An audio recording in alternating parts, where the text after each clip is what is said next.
ثانية واحدة بقى كده، ثانية واحدة. دلوقتي يعني معروف في الدنيا ان كل حاجة في الدنيا بتتغير، المزاج، الوقت، الاخلاق ساعات بتتغير، الا المرتب ثابت. تحسه كده حاجة من قيم الشركة، حاجة انت مجنون نغير المرتب اللي بتاع جدودنا، اللي ما ينفعش، جدودنا مش هينفع، انت مجنون. هو ممكن يقل من باب الزهد لكن ما يزيدش، ما ينفعش. والمشكله ان انا بقالي 6 سنين في نفس الشركه، كل سنه اخش للاتش ار، حضرتك المرتب لا مش هينفع والله للاسف السنه دي الشركه بتخسر، الشركه بتقع كل سنه.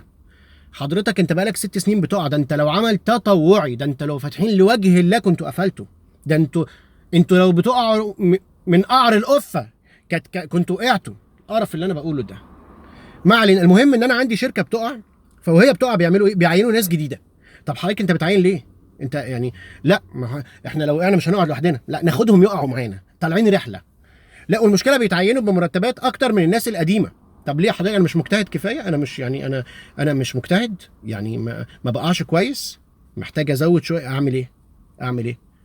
وفي بقى ناس تانية بتزيد، الا انا وكام واحد كده عارفين بعض في الشركه، اللي هو قدامه وما بنبص لبعض كده، العينين تتلاقى، تحس بكسره المرتب اللي ما بيزيد. يعني احنا ما نعرفش بعض، بس من نظره العين، من الكسره دي انا بعرف ان انت بطبطب عليه كده، طبطب عليه وانا ماشي.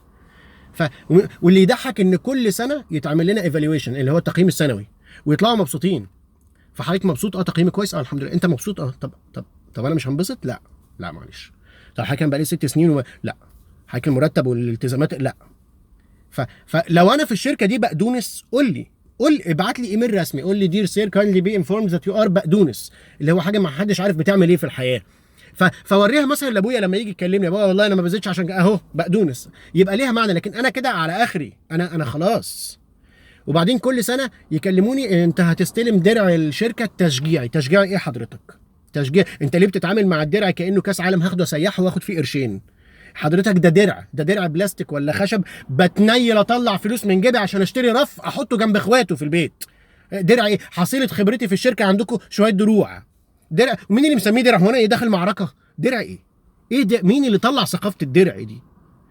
فحضرتك احنا في نص الشهر والمرتب خلص، المرتب مش مكفي 30 يوم، فالشهر اهو المرتب اهو، لازم يمشوا جنب بقى. ما ينفعش بقى ده يتاخر، ما ينفعش.